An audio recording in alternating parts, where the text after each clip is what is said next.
Chief justice काजी फाइज ईसा की जानिब से फैजाबाद धरना केस के फैसले पर नजरसानी की अपीलें समाअत के लिए मुकर्रर करने के बाद जहां एक तरफ सियासी तज्जियाकार और कानूनी माहिरीन इस फैसले को जनरल फैज एंड कंपनी के अंजाम से ताबीर कर रहे हैं, दूसरी तरफ चंद दीगर तज्जियाकारों के मुताबिक फैजाबाद धरने से मुतालिक नया फैसला पूरा पेंडोरा बॉक्स खोल देगा।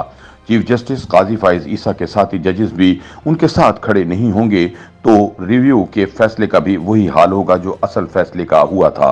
दूसरी तरफ सीनियर सहाफी मुजम्मल सोहरवर्दी का कहना है कि चीफ जस्टिस ऑफ पाकिस्तान काजी फाइज ईसा फैजाबाद धरना केस में जनरल फैज हमीद को कोई रिलीफ नहीं देंगे, जिन्होंने फैजाबाद धरने के मामले में TLP और हुकूमत के दरमियान माहिदे पर गारंटर की हैसियत से दस्तखत किए थे। फैजाबाद धरना नजरसानी केस में चीफ जस्टिस काजी फाइज ईसा और बेंच के दीगर 2 जजेस भी कानून और आइन के साथ खड़े होंगे और आइन कहता है कि फैज हमीद ने सियासत में हिस्सा लेकर अपने हलफ की खिलाफ वर्जी की है। उन्होंने कहा कि अदालत उज़्मा का फैज हमीद के खिलाफ फैसला मुतवक्को है, क्योंकि उस वक्त की हुकूमत और तहरीक लब्बैक पाकिस्तान के दरमियान तय पाने वाले माहिदे पर उनके दस्तखत थे। ख्याल रहे कि चीफ जस्टिस काजी फाइज ईसा ने तहरीक लब्बैक पाकिस्तान की जानिब से फैजाबाद धरना केस में फरवरी 2019 में एक हुक्मनामा जारी किया था, जिसमें कहा गया था कि जिन फौजी अहलकारों ने अपने हलफ की खिलाफ वर्जी करते हुए सियासी सरगर्मी में हिस्सा लिया, उनके खिलाफ कार्रवाई की जाए। चीफ जस्टिस काजी फाइज ईसा ने यह फैसला बेंच के जूनियर रुकन के तौर पर तहरीर किया था, जबकि सीनियर रुकन जस्टिस मुशीर आलम थे। मुबस्सरीन का कहना है कि यही फैसला जस्टिस काजी फाइज ईसा के खिलाफ रेफरेंस की बुनियाद बना। अब 28 सितंबर को इस फैसले के खिलाफ नजरसानी दरख्वास्त समाअत के लिए मुकर्रर हो गई है, जिसकी समाअत जस्टिस काजी फाइज ईसा की सरबराही में जस्टिस अमीनुद्दीन खान और जस्टिस अतहर मिनुल्लाह पर मुश्तमिल बेंच करेगा। ताहम अपील की समाअत मुकर्रर होने के बाद सवाल ये पैदा होता है कि क्या रिव्यू में फैसला बदल सकता है। कानूनी माहिरीन के मुताबिक सुप्रीम कोर्ट के मौजूदा रूल्स के मुताबिक नजरसानी दरख्वास्त का स्कोप बहुत महदूद होता है और नजरसानी दरख्वास्त की समाअत वही जजेस कर सकते हैं जिन्होंने पहले वाली दरख्वास्त की समाअत की हो। जस्टिस मुशीर आलम चूंकि रिटायर हो चुके हैं, इसलिए वो इस बेंच में शामिल नहीं। अलबत्ता बेंच 2 रुकनी से 3 रुकनी बन चुका है, लेकिन नजरसानी दरख्वास्त में दरख्वास्त गुजार सिर्फ इस बात की निशानदही कर सकता है कि सुप्रीम कोर्ट के पहले वाले फैसले में नकाइस क्या थे। इसके अलावा दरख्वास्त गुजार नजरसानी दरख्वास्त में नई वजूहात शामिल नहीं कर सकता और अमूमी तौर पर देखा गया है कि नजरसानी दरख्वास्तें अक्सर मुस्तरद हो जाती हैं और असल फैसला ही बरकरार रहता है। वाज़ेह रहे कि फैजाबाद धरना केस में फैसले के खिलाफ पाकिस्तान तहरीक इंसाफ, शेख रशीद अहमद, एजाजुल हक, इंटेलिजेंस ब्यूरो, वजारत दिफा, Election Commission of Pakistan PEMRA और MQM समेत 8 फरीकैन ने नजरसानी दरख्वास्तें दायर की हुई हैं। ख्याल रहे कि वजारत दिफा की नजरसानी दरख्वास्त उस वक्त के अटॉर्नी जनरल अनवर मंसूर ने तैयार की थी। दरख्वास्त में सुप्रीम कोर्ट से इस्तदा की गई थी कि फैसले में अफवाज पाकिस्तान और ISI के खिलाफ जो रिमार्क्स दिए गए हैं उनको हज़फ किया जाए, क्योंकि इस फैसले से अफवाज पाकिस्तान के मोराल पर असर पड़ा है।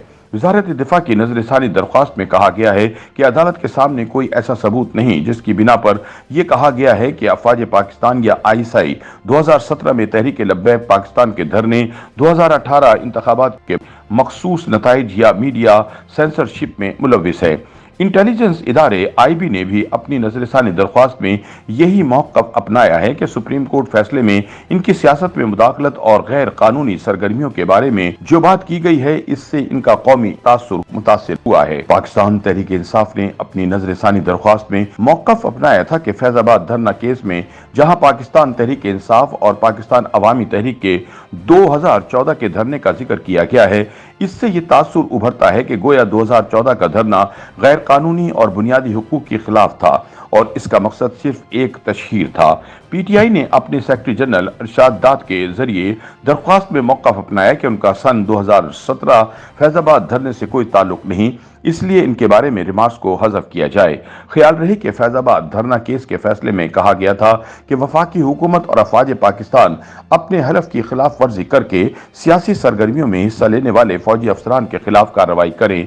इसके अलावा इस फैसले में कहा गया कि एहतिजाज एक जमहूरी हक है, लेकिन उस वक्त तक कि जब तक दूसरे लोगों के बुनियादी हुकूक मुतासिर न हो। एहतिजाज करने वाले वो अफराद जो लोगों का रास्ता रोकते हैं, उनकी इमलाक पर हमला करते हैं और उनके खिलाफ कानून के मुताबिक कार्रवाई की जाए। तहरीक लब्बैक पाकिस्तान के बारे में इस फैसले में इलेक्शन कमीशन ऑफ पाकिस्तान को हिदायत जारी की गई कि अगर मज़कूरा जमात इंतखाबी कवानीन पर अमल दरामद नहीं करती तो उनके खिलाफ कार्रवाई की जाए। तमाम सियासी जमातें अपने फंड्स के जराए बताने की पाबंद हैं। जब 12 मई 2007 को कराची में कत्ल गारत करने वालों को सजा ना दी गई तो इससे दूसरों को हौसला मिला। कोई शख्स अगर कोई ऐसा फतवा जारी करता है जिससे किसी की जान खतरे में पड़ जाती है तो ऐसे शख्स के खिलाफ फौजदारी, इंसदाद दहशतगर्दी और इलेक्ट्रॉनिक क्राइम्स एक्ट के तहत मुकदमा दर्ज करके कानूनी कार्रवाई की जाए। लाइसेंस याफ्ता नशियाती इदारों की नशियात रोके जाने के खिलाफ पैमरा के खिलाफ कार्रवाई की जाए और अगर पैमरा ने ऐसा किसी के कहने पर किया है तो इसको भी रिपोर्ट किया जाए। इलेक्ट्रॉनिक जराए से नफरत और शरंगेजी फैलाने वालों के खिलाफ पीका 2016 के तहत कार्रवाई की जाए। ISI, IB और MI का मैंडेट नहीं कि वो किसी नशियाती इदारे की नशियात रोकें या अखबारात की तकसीम रोकी जाए। फैसले में यह भी कहा गया कि ऐसा कानून बनाया जाए जिसपे खुफिया इदारों के इख्तियारात मुतय्यन किए जाएं। पुलिस और कानून नाफिज करने वाले इदारे धरना जैसी सूरत-ए-हाल से निमटने के लिए तरीक़ेकार वज़ा करें, क्योंकि अमन व अमान कायम रखना अदालत की जिम्मेदारी नहीं। इंतहा पसंदी और नफरत फैलाने वालों पर नजर रखी जाए और कानून के मुताबिक उनसे निपटा जाए। वाज़ेह रहे कि नवंबर 2017 में तहरीक लब्बैक पाकिस्तान ने इस्लामाबाद रावलपिंडी को मिलाने वाले फैजाबाद पुल पर कई रोज धरना देकर शहरी जिंदगी को मफलूज कर दिया था। पुलिस क्रैकडाउन के नतीजे में कुछ हलाकतें भी हुई थीं। बाद में उस वक्त के DGC जनरल फैज हमीद की गारंटी पर होने वाले एक मुआहदे के तहत तहरीक लब्बैक पाकिस्तान ने धरना उठा लिया था। YouTube पर गूगली न्यूज देखने के लिए youtube.com की सर्च बार में गूगली न्यूज TV टाइप करें। गूगली न्यूज के पेज पर सुर्ख रंग के सब्सक्रिप्शन वाले बटन पर क्लिक करना ना भूलिए। YouTube पेज पर अपलोड होने वाली वीडियोस से बाखबर रहने के लिए बेल आइकन पर क्लिक कीजिए। आपको हर नई वीडियो के बारे में नोटिफिकेशन मौसूल हो जाएगा।